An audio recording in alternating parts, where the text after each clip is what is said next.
Hello, hello. How's everybody doing? Sorry, I hit go live and I'm just waiting and waiting, but apparently you have to hit it twice. I hope everybody's having a great day today. I have to tell you, I was waiting to go live because I always like to be right on time if I could do it. And I was reading some of the comments. I get so excited when you all say hello because I love reading where everyone's from. And I have to say, Debbie, your comment made me laugh. Challenge accepted.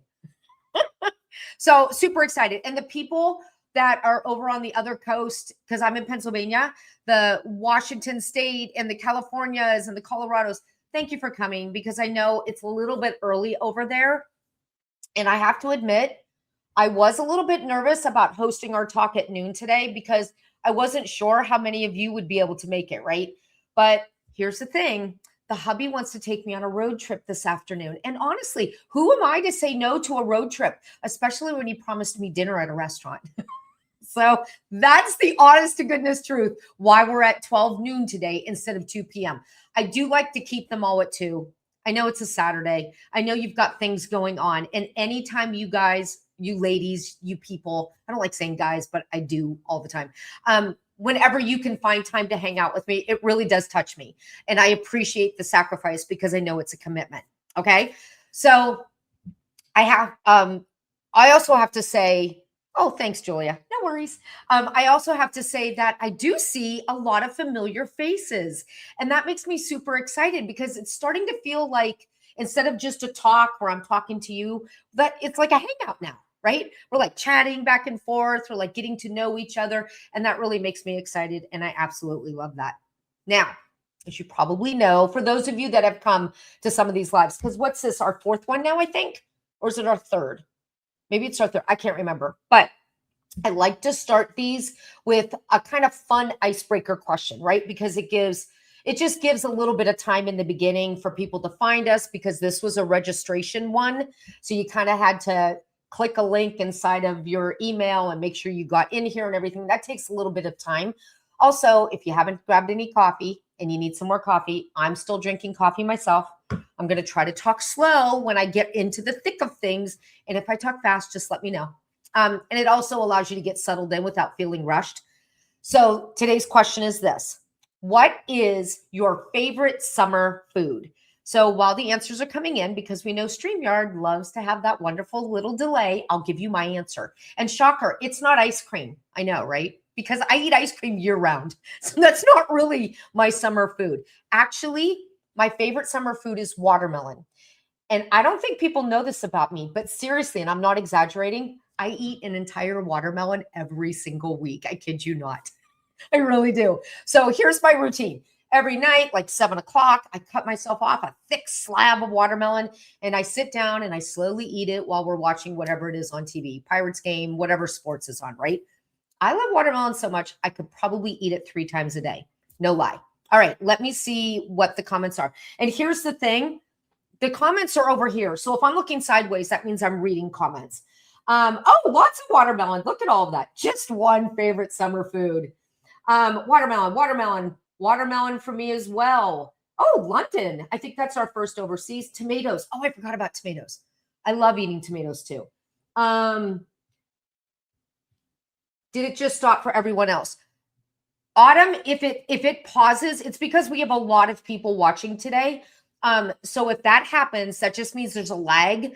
And all you have to do is refresh the screen. If it kicks you out, make sure you leave that link open that you signed up with. And that'll just let you all back in. There's not a limit. So you should be able to get back in and out. Okay. Ice cream, especially made with vanilla protein drink plus applesauce, tastes like apple pie. Oh, yum. Another watermelon. Strawberry shortcake. I forgot about that. I haven't had any yet this year. Italian, tomatoes year round, garden cukes and tomatoes, salad with fruit, blueberries. Oh, you have them in your garden. Okay, Carm. Yeah, that's probably going to happen when we have a big crowd, and we seem to have one today, which makes me super happy.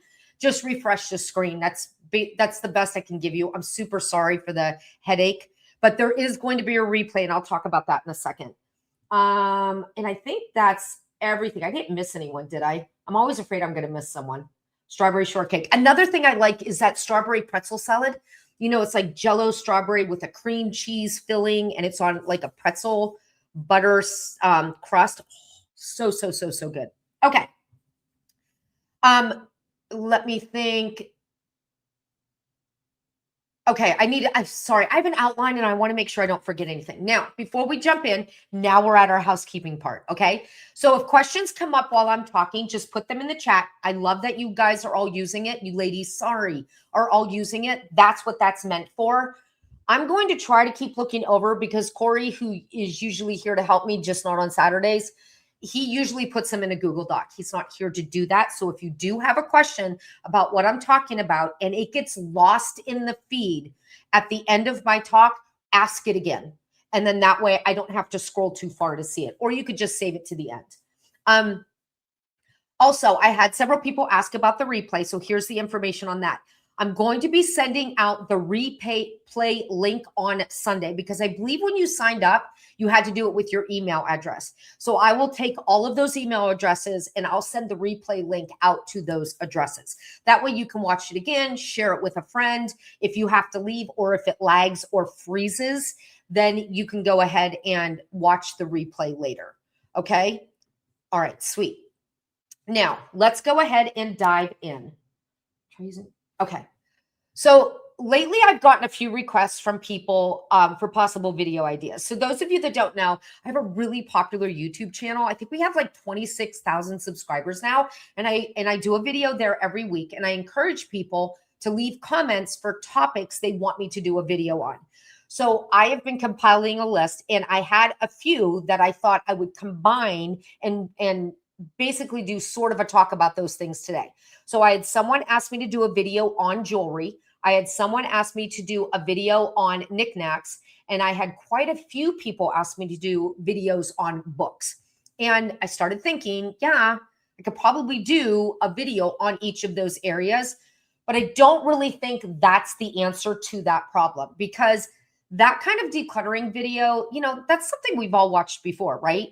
And yes, they can absolutely be helpful, but they only really focus on the area. They don't talk about the bigger problem. So instead, I thought I would show you a way to work through the things in your home. Call it a formula of sorts that you can use whenever you want to tackle an area, a space, or a drawer in a room. Okay. And if that sounds good, then yay, you are in the right place. Now, if this is our first time meeting, and I promise this will be super short. Hello, my name is Tracy Lynn, and I teach midlife women and men how to right size their homes so they fit the life they're living today. And a few years ago, my husband and I moved out of our family home into our empty nester home where you see me now. And like so many people, I thought I had decluttered everything that I needed to declutter. Oh my goodness, was I wrong?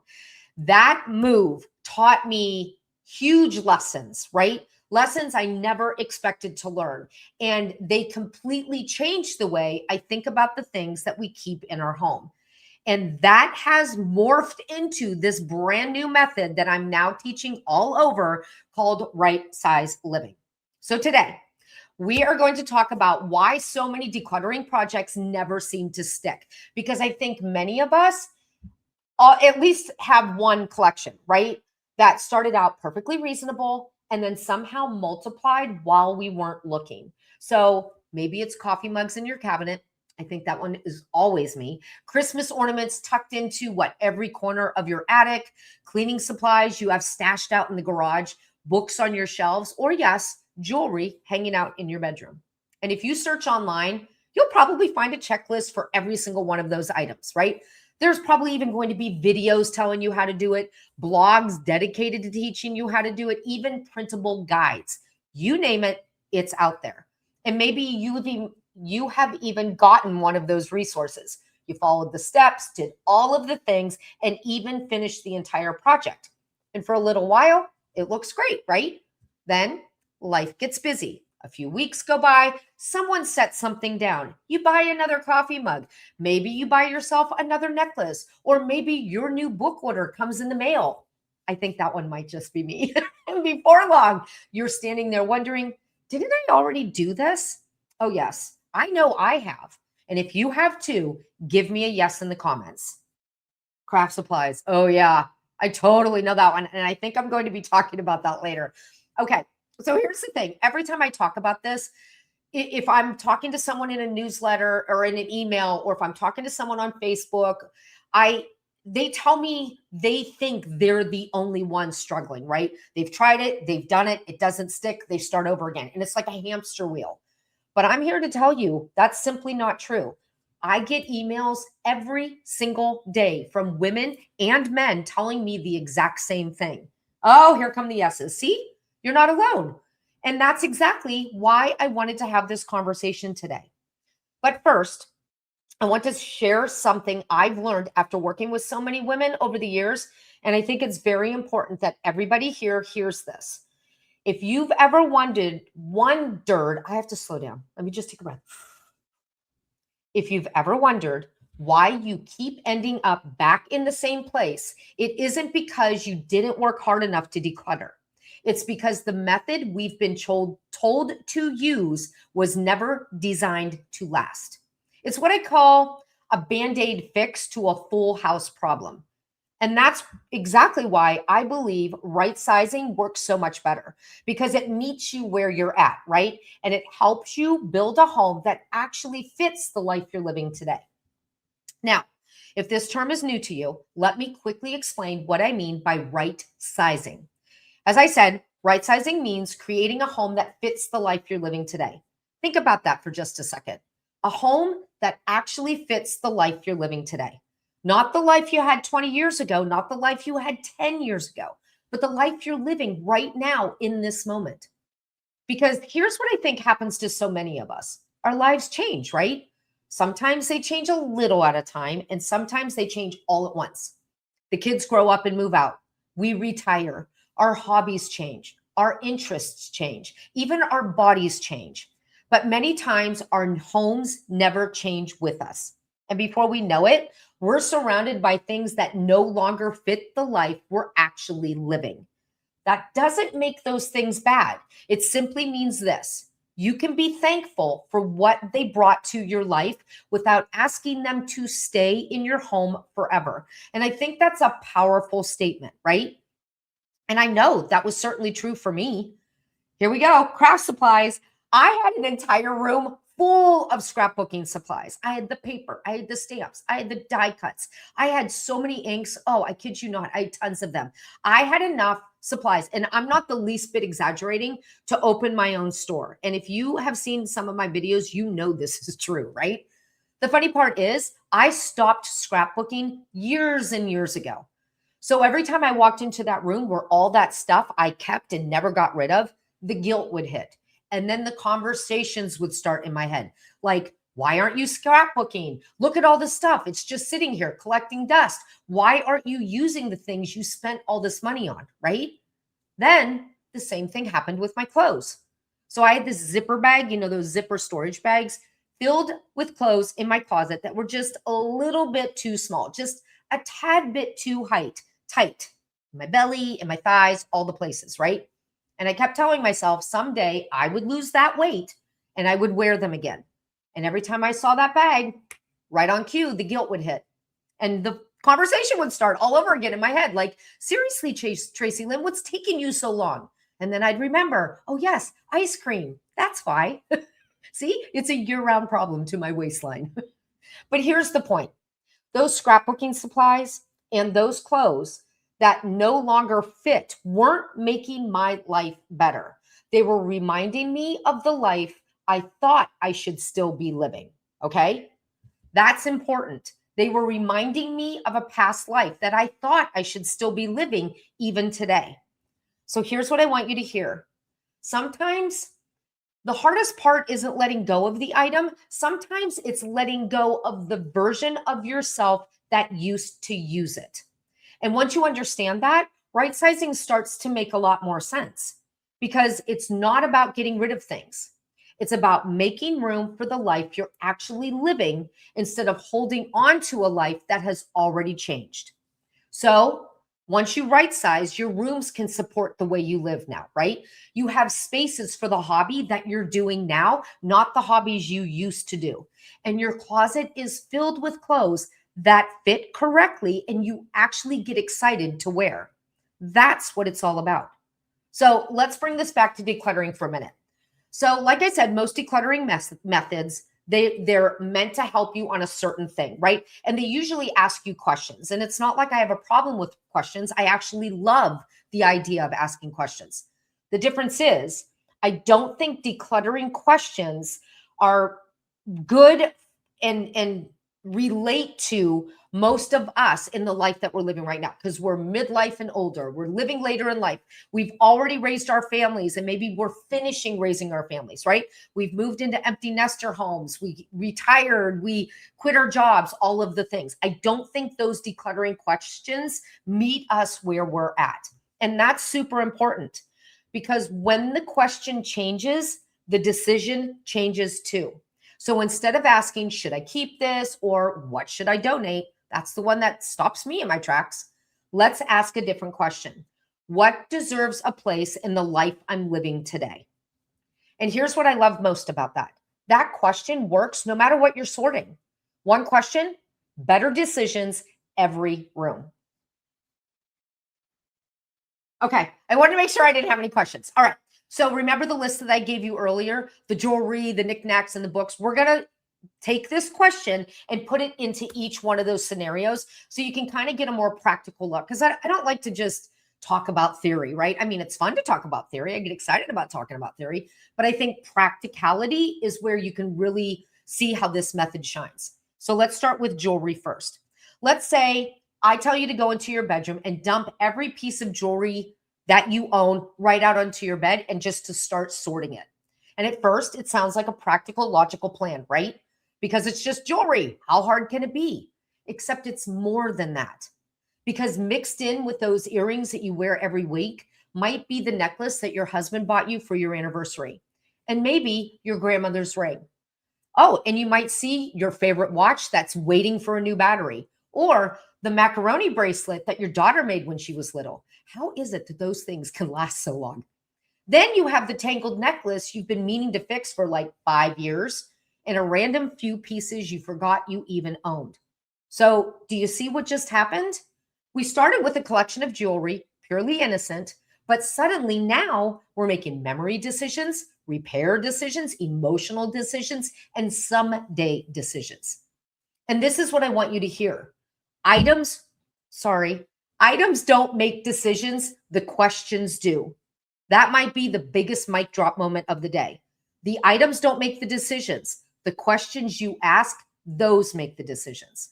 So the next time you're sorting something in your home, I want you to start with one simple question. Does this deserve a place in the life I'm living today? Because that one question changes everything, right? If it's something you use all the time, you already have your answer. Yes. Like the favorite sweatshirt that you wear every single time that you walk your dog. If it's something you truly enjoy seeing every single day, then you have your answer. Yes, right? Like the picture of your family that makes you smile every time you walk past it. If it's something that reminds you of someone you love or a special memory you still want to hold on to, you already have your answer there too. Like your grandmother's recipe box filled with her handwritten recipe cards. But this is the flip side. If you honestly can't remember the last time you wore it, the last time you used it, or even noticed it was there, then your answer might be different. Like the Instant Pot sitting in the back of your pantry that you forgot you even owned. That one's definitely me. So here's what I want you to remember. Our lives change. Our hobbies, they come and go. What you used to like doing, like scrapbooking, have been replaced with what you like doing now, like reading. That's what I swapped out with. Our styles change. What we wear is different now than what it was years ago. Our homes change. Even our belongings that we love to own change. So shouldn't the things inside of our home change right along with us? Okay, let's go back to those examples and look at knickknacks for a minute. Some have this way of making you grin every time you walk past them, right? Some remind you of people you love because maybe they bought them for you.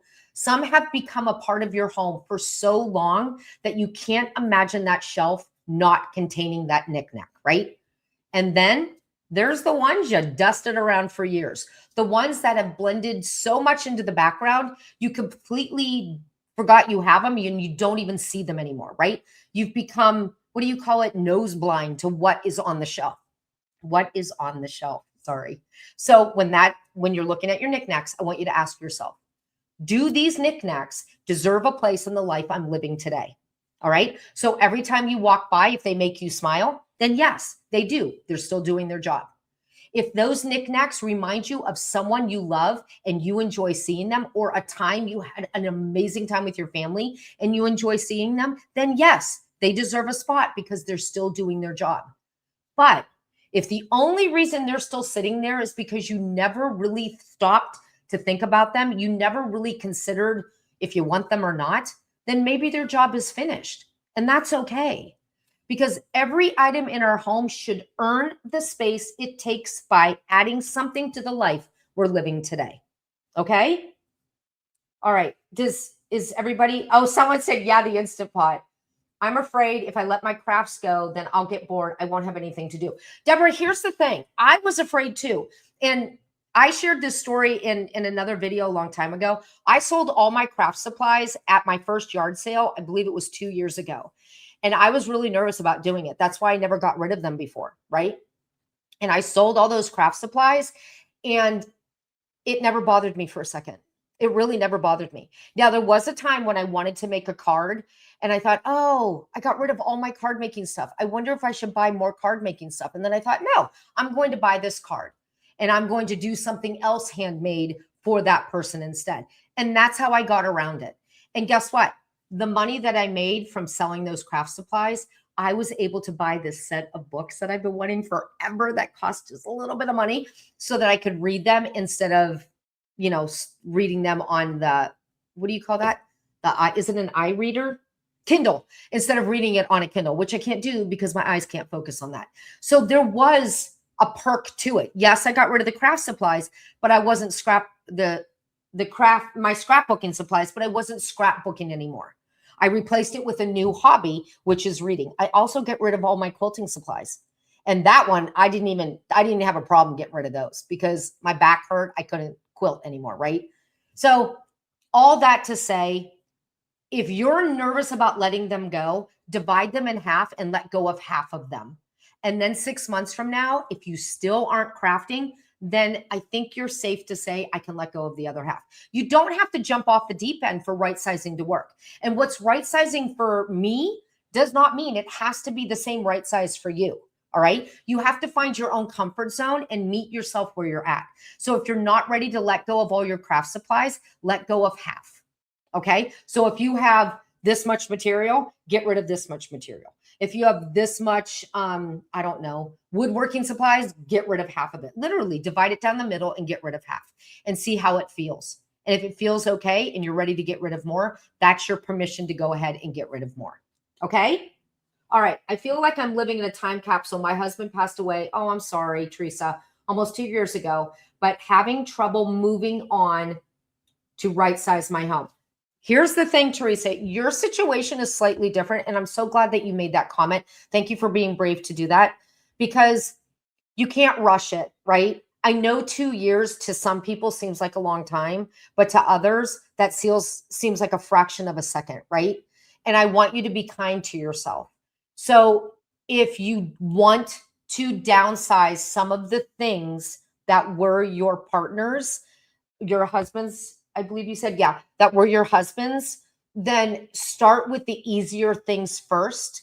If there's some things that you're not heavily emotionally attached to, let go of those things first. And maybe keep a sample for now. Like I was telling Deborah, I'm sorry. Let go of some, keep a sample, and just guide yourself through that journey. Don't force yourself to work through it too quickly.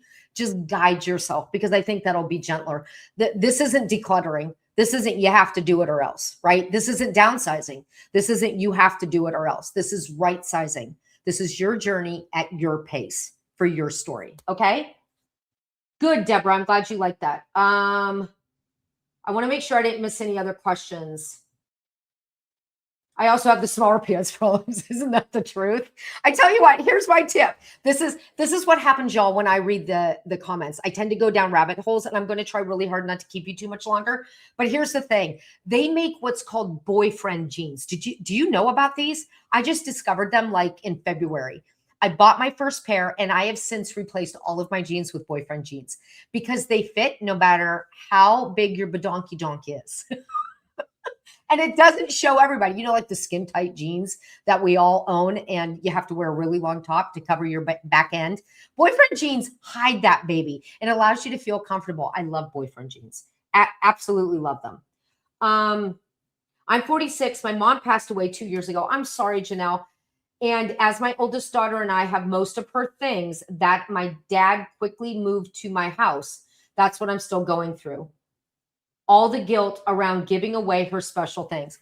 Okay, that's another where you want to do a sample memory. And this is something that we talk about in the Right Size Living community. A sample memory is basically a portion of a category of things. So for example, my grandmother passed away and she left me a set of her dishes.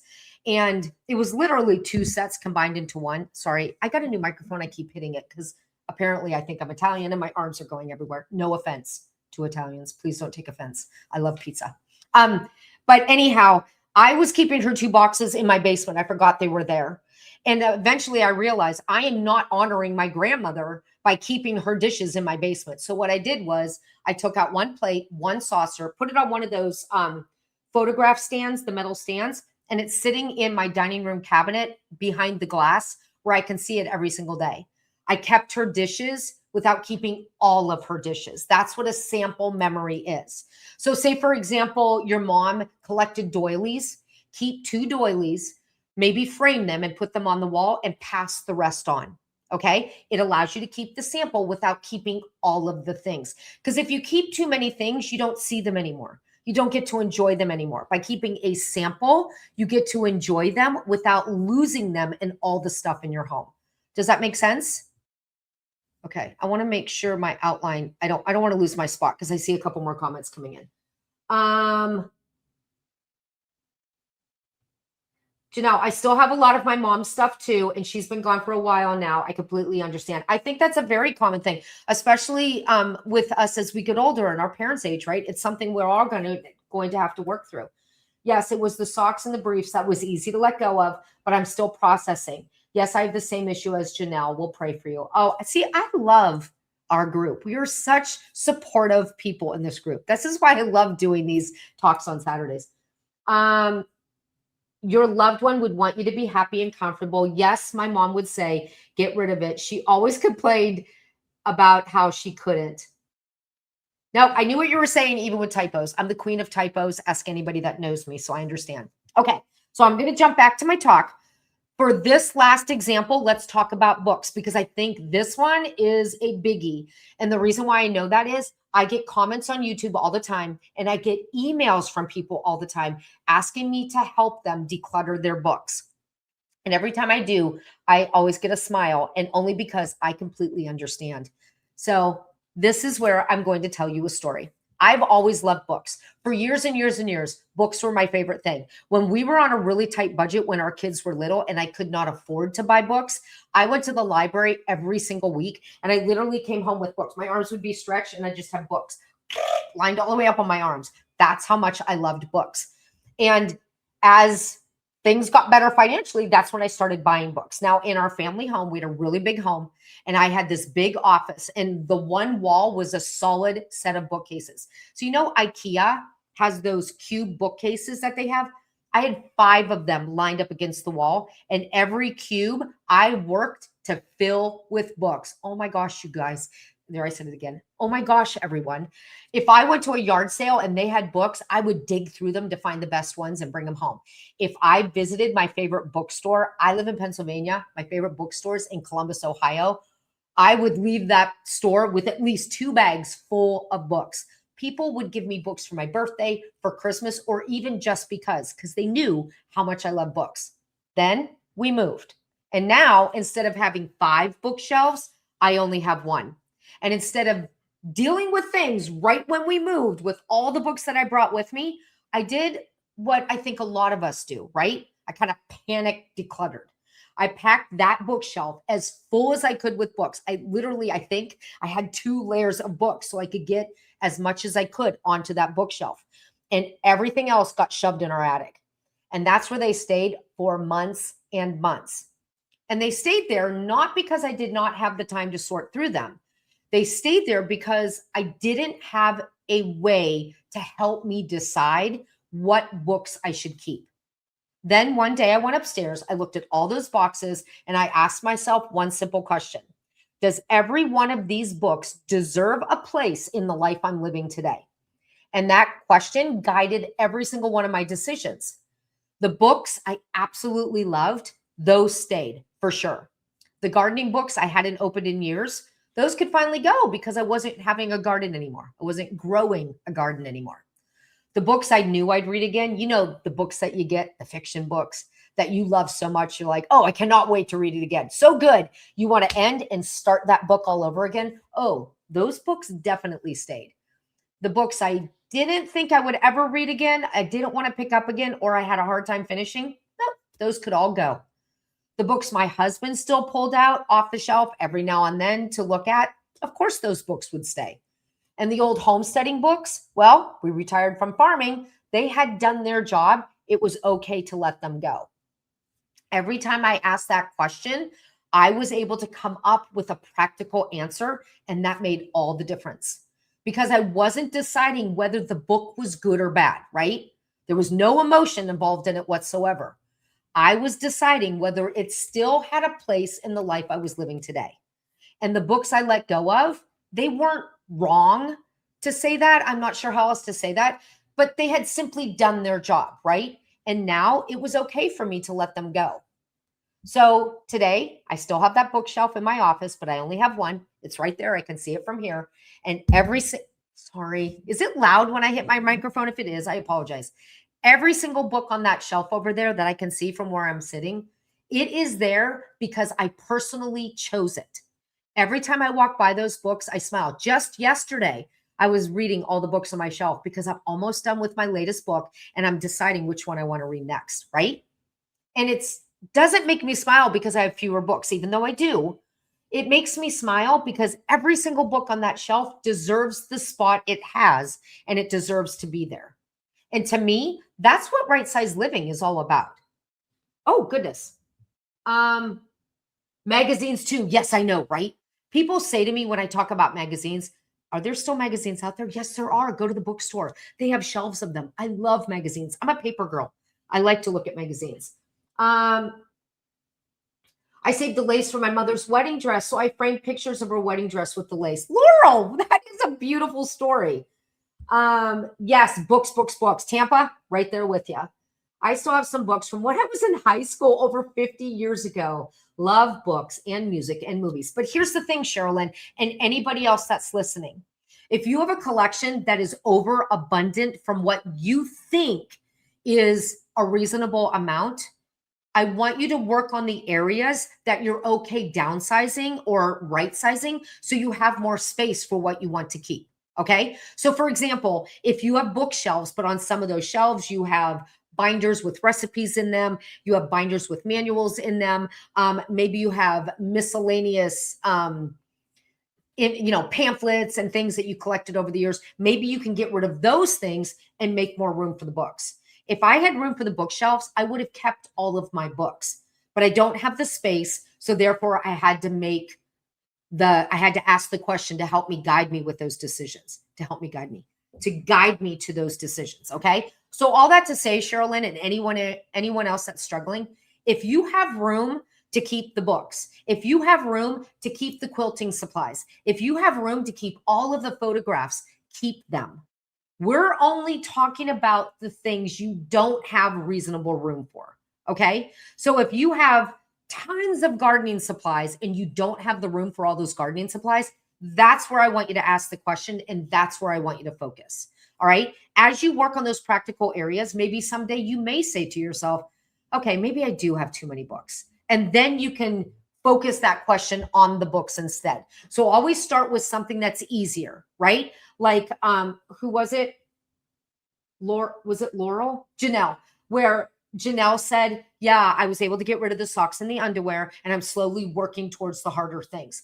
Do that first. Start with the easy and slowly work your way to the more difficult. That's how you're going to strengthen what I call the right size living muscle, the decision maker in your brain.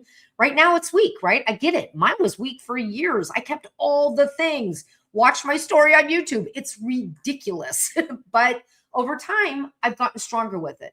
I've been able to strengthen it. I've been able to feel more confident with my decisions and not go back into the donation box because I'm second guessing what I put in there.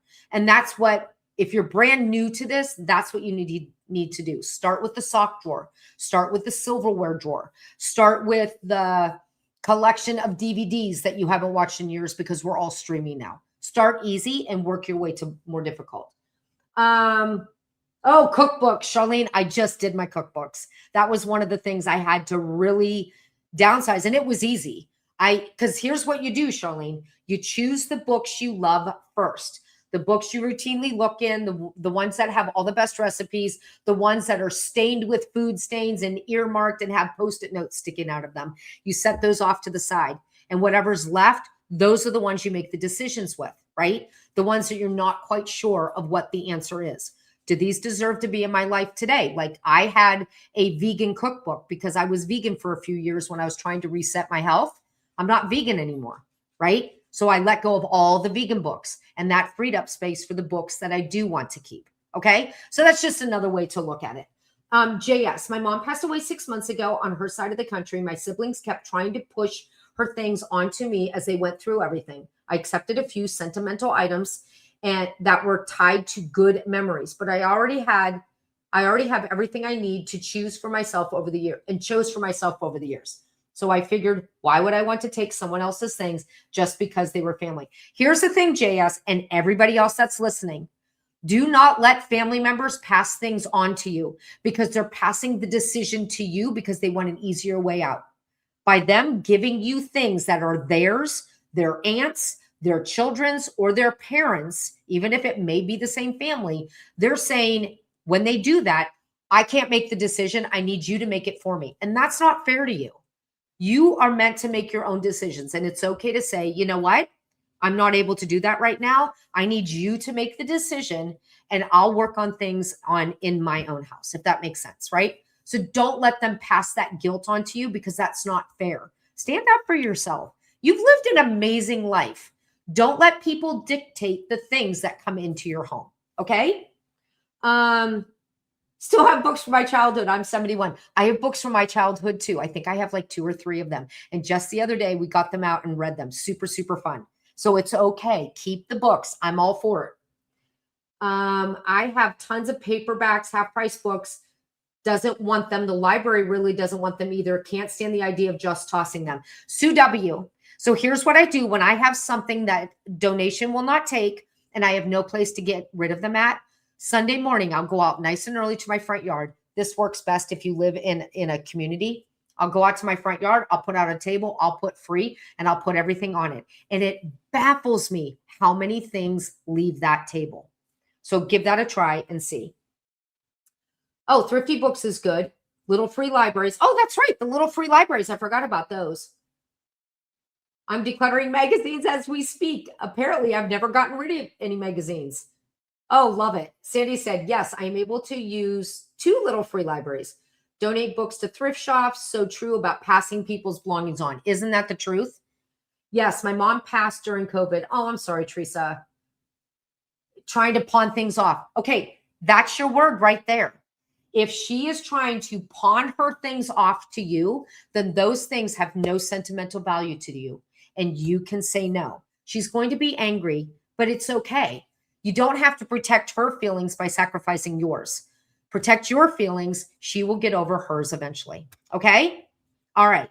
Now, I think I'm all caught up. The next time you open a drawer or a cabinet or yes, even a jewelry box, don't ask yourself, what should I get rid of? Let's say it together. Ask instead, does this deserve a place in the life I'm living today? And let that answer guide you from there. Because when you stop focusing on what the item is and start focusing on whether it still fits your life, the decisions become so much easier. Okay? All right. That's all I have for you today. I want to make sure there's no more questions before I close things out. While I'm waiting for questions to come in, because now's your time, rapid fire them if you have questions. But I think I answered a lot while we were talking. But if you remember one thing from what we talked about today, I hope it's that one question, because I really do believe it can completely change the direction of your journey. All right. Real quick. You don't have to protect her feelings by sacrificing yours. Yep. There you go. I think there's our hands clapping. Amen. Linda said, we are in the process of trying to move into a smaller home, and now I have to get rid of so much, but I'm so overwhelmed. I just can't make any progress. Where do I start? Linda, if you go to my blog, declutterinminutes.com, I actually have a free resource in there. I would search on my site, downsizing. You know what? Hang on. I'm going to see if I can grab it. Excuse me. I'm going off into left field, everyone. Hang on one second, because I think this might help.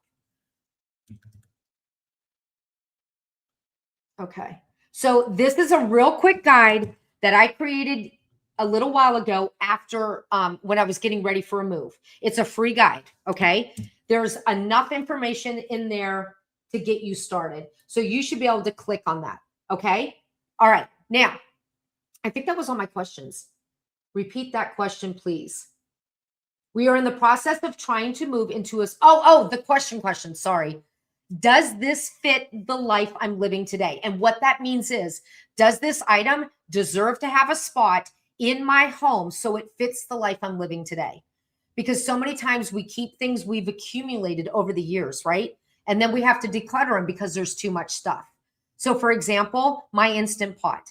I was keeping it for years because I used it when my kids were younger to make stews and soups and big meals, but we don't use it anymore. It's just my husband and myself. That Instant Pot no longer deserves a spot in my life today because I no longer cook that way anymore. That's what that sentence means. Okay. So hopefully that helps. I want to make sure. You're so welcome. Thank you so much. Yay. I'm glad you liked. I hope my challenge was received. I used that one question to clean out my whole attic and I feel so much better. Deborah, I love hearing that. Lighter and happy that all that clutter is not going to be passed on to my children to sort through. Oh my goodness. I am so happy. Oh, I'm so happy, Tampa. That makes me really happy. All right. So real quick before you scoot, I'm seriously almost done. If you enjoyed hanging out with me today and learning a different way to look at the things in your home, I just want to do a super quick promo mention. It'll only take 4 sentences about the Right Size Living community. In fact, I see a lot of the members in the group right now. I think I see Sandra and I see Lori, and I thought I saw someone else, but oh my gosh, I can't remember if I did or not. Every Monday, we get together just like this, although it's only about a half an hour. I give everyone a practical project to work on. We talk it through, tackle questions, and learn how to right-size living approach can make a big difference one small step at a time. And if that sounds like something you would enjoy, there. Go to declutterinminutes.com/learn, and you could just find out what the community is about. Doors are always open. You can join us anytime. There is absolutely no pressure for you to join, but I always like to mention it just in case you are looking for the next step and you want a little more guidance, like a group setting like this. Okay. Thanks again for spending so much time with me. I'm leaving in 15 minutes for my road trip. I'm super excited. I will be going live in a couple weeks. I'm not sure when, but just watch for it being announced in the newsletter. I post it on YouTube and I also post it in our Facebook group. So watch for those announcements. And if you would like to join me for the next live stream, they're always free. You can join me then. Okay. All right. Make sure there's no more. Oh, wait. Hang on one second. Just surviving challenging mega heat wave here. Paper boxes from years of scooping up during illnesses, disabilities, late diagnosed neurodiversity, and burnout. Senior Life now and is still helping out, caring for neurodiverse family, adult grandkids. Oh my goodness, making space to accommodate when needed due to family breakdowns. Oh my goodness, Jan P. First of all, hugs to you because that is a lot to have on your plate. Second of all, if you're dealing with paper, there are 2 videos that I have on YouTube that will walk you through some starter tips for free. And I also have a paid bundle that's a long video with a guide that I linked to in one of those videos. I don't want to do another commercial here. I already did one. That's enough. So if you want more information, you can watch it. Just go to my YouTube channel and type in paper and do the 2 last recent ones. I think I did one in February and one in June. Those are the 2s you want to watch. Watch the February one first, the June right after that. And that should help you with the paper. Oh, thank you, Lori. Right size living is amazing. That's what we call it, RSL. Janelle, you're amazing. Oh, thank you, Janelle. Thanks for doing this. You're still one of the top downloads on my podcast from 4 years ago. That's awesome. Oh, that's okay, Ellen. The question is, does this item deserve a spot in my home for the life I'm living today? Okay. Does this deserve a spot in the life I'm living today? And that's basically what you're asking. You're looking at how you're living your life now. If you're retired, then you probably don't need your work clothes anymore, right? If you used to have a pet and you no longer do, you probably don't need all the pet toys anymore, right? If you used to have a garden and you no longer do, you probably don't need the canning supplies anymore. That's what that means. The items that you keep should relate to how you're living now. And it just helps you downsize the process, okay? You're welcome, Marilyn. Thank you, Lori. Oh, Rose is here. She's one of our members. Is there a replay? Yes, Jennifer, I will be emailing out the replay tomorrow. So when you signed up, you gave me your email address, I'll take all those emails and I'll just send a bulk letter out with a link to the replay. The decluttering question, I'll look on YouTube. Oh gosh, I'm sorry, Ellen. I don't know what that means. Thank you, Willa. I think I answered that. Thank you, Tampa. Thank you, Rhonda. Yes, Debbie Felton. Very good. There you go. Okay, perfect. I think I'm done. There is a lag, but I think I'm done. All right, everybody. I'm going to go ahead and scoot. Thank you so much for joining me. This is one of the biggest groups we ever had. So I'm very, very touched that you spent your Saturday with me. So I'll talk to you soon. Take care and good luck on your journey. Bye, everybody.